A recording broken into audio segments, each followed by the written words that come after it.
La última gran polémica en España tiene que ver directamente con un libro que reconstruye un crimen y que retrata a su autor a través de su testimonio. Es de tal magnitud lo que se está generando que el propio debate acaba por dividirnos como sociedad. ¿Se debe publicar ese libro a costa del dolor y el recuerdo de las víctimas? Bueno, pues esa es la pregunta, ¿no?, que queda tras la evidente colisión de derechos entre la libertad de expresión y el derecho al honor. Estas son las claves de este caso. Soy Javier Atard y hoy es viernes, es 28 de marzo. El Mundo al Día, un podcast del Mundo.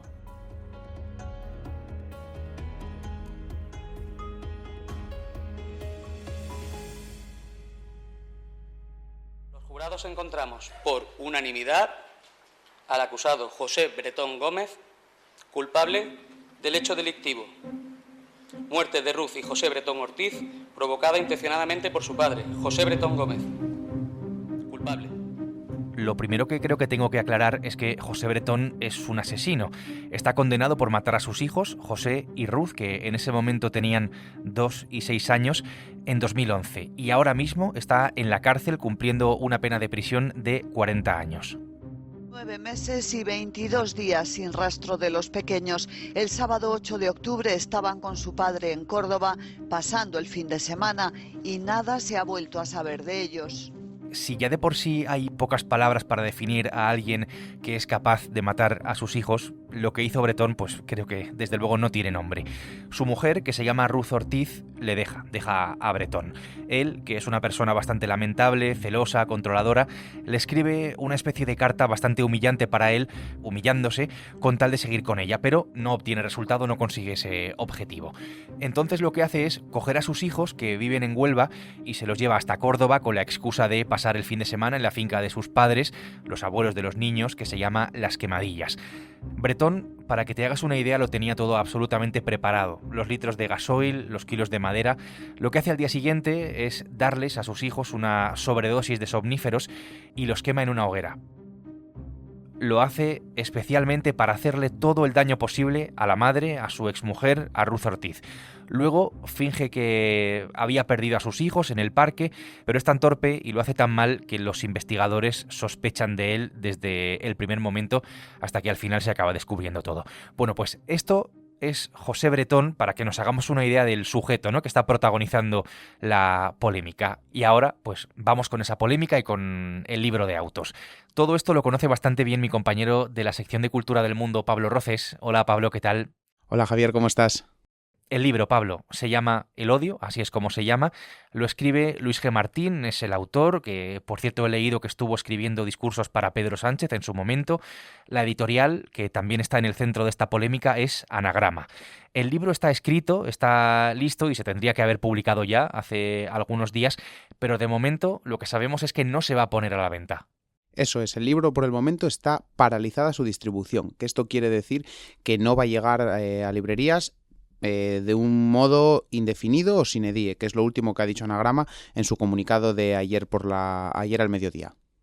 El libro, Pablo, cuéntame de qué va exactamente. Quiero decir, ¿qué es lo que cuenta Bretón? ¿Qué es lo principal de lo que cuenta Bretón? ¿Cómo lo cuenta, sobre todo? Porque en esto creo que está parte importante de la polémica.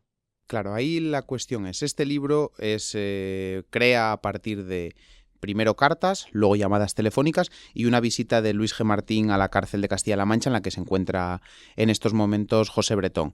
Es en ese momento cuando José Bretón por primera vez reconoce que ha matado a sus hijos.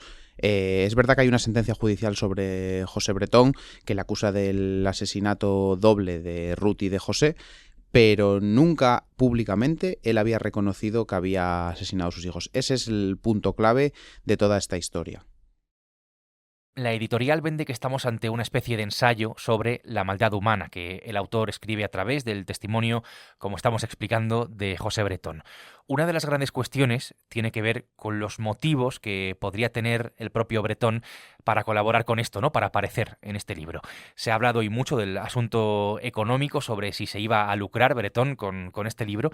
¿Sabemos, Pablo, si Bretón ha cobrado o si va a cobrar por esto?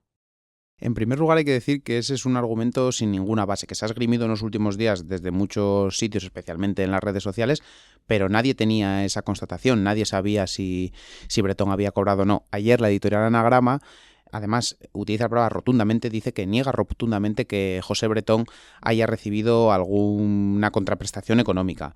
Ahí hay otra cosa, también hay gente, expertos en el ámbito, sobre todo psicológico, que dicen que esta es una forma de José Bretón no para recibir una contraprestación económica, sino para ganar una cierta notoriedad mediática incluso y provocar aún más daño a la madre de esos niños, que es Ruth Ortiz.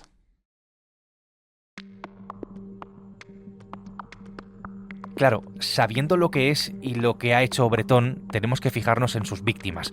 Sus hijos, por supuesto, a los que asesinó, y su exmujer. Todo el mundo que conoce a José Bretón sabe que él no perdió a mis niños. Y a los que no lo conocen se lo digo yo.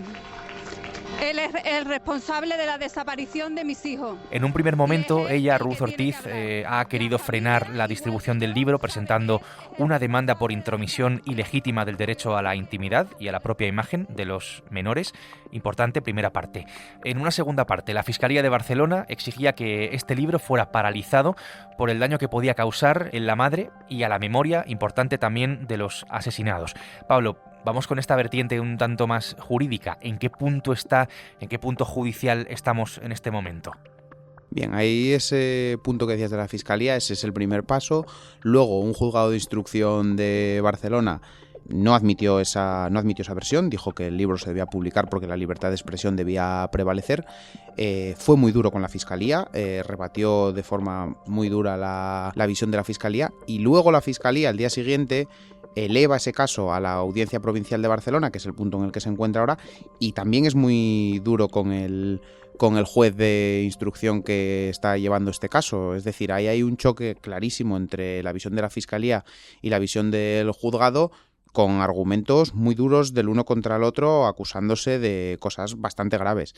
Y el punto en el que nos encontramos es que ahora hay solicitadas unas medidas cautelares que, para quien no lo sepa, eso supondría el embargo del libro, es decir, lo que llamaron en su momento cuando Fariña un secuestro, y tiene que ser la Audiencia Provincial quien en los próximos días, puede ser mañana, puede ser bien a inicios de la próxima semana, tenga que decidir qué va a pasar con ese libro. Lo último que hemos sabido es que Ruth Ortiz ha denunciado por quebrantamiento de condena a José Bretón, a su exmarido. Recordemos que la sentencia por asesinato incluía la prohibición de comunicarse con la madre de los niños por cualquier vía, por todas las vías. Y la Fiscalía de Córdoba, que es donde se produce el delito, considera que todo lo que está pasando revictimiza a la mujer, a Ruth Ortiz. Aquí, claro, hay un debate que es bastante complejo, que lleva a esa gran cuestión que planteaba al principio de si se debe prohibir este libro. Por una parte hay una cuestión legal, porque colisionan, entiendo, dos derechos que están recogidos en la Constitución, el derecho al honor y el derecho a la libertad de expresión. Por no hablar de la cuestión moral, pero bueno, eso no se juzga. Pablo, este es un debate bastante complejo que además nos plantea como sociedad, en una cuestión jurídica, pero mucho más allá, bastantes preguntas. Sí, hay preguntas de todo tipo. Con respecto a esas preguntas legales, la pasada semana yo pude hablar con 8 abogados, no 1 ni 2, sino 8 abogados sobre este tema, cada uno con su visión, cada uno con una forma de ver hacia dónde podía ir este caso, pero casi todos ellos reconocen, o en su mayoría reconocen, que lo más probable es que el juez acabe dando prioridad a la libertad de expresión, porque en las sentencias que se han vivido en España al respecto a este tipo de asuntos, siempre ha tendido a prevalecer la libertad de expresión. Eso es lo primero. Luego, con respecto a la moralidad, ese es el punto realmente complejo. Cada uno lo puede ver desde un punto, lo puede ver desde una visión, pero hay una cosa que sí me parece importante, y es el cambio que hace Anagrama. El primer día defienden su capacidad constitucional para poder publicar este libro. Ayer asumen el criterio de la Fiscalía. El comunicado dice: la editorial apela al equilibrio entre la libertad creativa como derecho fundamental y la protección de las víctimas, y a un ejercicio de prudencia para frenar de forma indefinida esa distribución. Ese mismo criterio es el que defiende la Fiscalía para paralizar el libro. Entonces, obviamente ha habido un cambio en Anagrama en apenas 6 días. dándole algunas vueltas, pensando en esta cuestión, considero que es muy probable que este giro esté motivado por la polémica, ¿no?, que se ha generado en torno a este caso. Por lo que supone dar voz y de esta manera a Bretón, que se puede estar recreando incluso en su propio crimen, y el dolor que provoca, porque creo que esto no se puede dejar de lado. Vuelve a causar dolor a la madre, otra vez, que era lo que quiso en su momento, como además él mismo confesó, y el autor no tiene en cuenta a la madre en ningún momento para este libro. Otra pregunta, ¿humillar a una víctima es libertad de expresión? Eso me pregunto, porque la víctima, por supuesto, también tiene sus derechos. Pero claro, la libertad de expresión está ahí, es un derecho y también hay que tenerlo en cuenta. Por eso es tan complejo este debate. Y el caso tiene además una derivada bastante interesante que tiene que ver con el true crime, ¿no? Con toda esa serie de contenidos sobre crímenes reales en series, en películas, en formatos como este, en formatos como el podcast incluso, que es una industria ahora mismo muy potente. Este caso, Pablo, puede tener consecuencias que afecten directamente a eso del true crime. Ahí depende todo de la resolución judicial, pero si hubiera una resolución judicial, que lo primero que hay que decir es que en estos momentos no parece que vaya en esa línea, aunque podría darse, si hay una resolución judicial que opta por secuestrar o embargar este libro, se está sentando un precedente. Es decir, habrá mucha gente que pueda seguir el ejemplo y habrá un juez que pueda decir, oye, aquí hay sentado un precedente y se embargó este libro, igual que se puede frenar la publicación de un true crime, lo que tú dices, en un podcast, o que se pueda frenar un producto audiovisual. Si el precedente existe, puede suceder. Es verdad que no es lo habitual. También hay que recordar que hay un caso muy reciente, como es el del niño Gabriel Cruz, que la madre, ayudada por la presión popular, consiguió que Netflix no siguiera haciendo ese producto. También hay que recordar otra cosa, porque el contexto siempre es importante en estos casos. Esa producción había dado una contraprestación económica a Ana Julia Quezada y eso hizo que se quedara en barbecho, que no se siguiera con esa producción. Pero volviendo al inicio, si se sienta un precedente, puede suceder que siga habiendo jueces que no permitan la publicación de ciertas cosas. Claro que puede suceder. Pues veremos cómo queda este caso, veremos cómo queda esta polémica, porque todavía queda que se pronuncie la justicia. En todo caso, Pablo, estas son las claves. Gracias por contarlas aquí en El Mundo al Día. Muchas gracias a ti, Javi. Y ahora te hago la pregunta a ti que estás escuchando y que nos acabas de escuchar todo lo que se ha contado aquí en este episodio. ¿Tú crees que se debe prohibir el libro de José Bretón? Te leo en comentarios.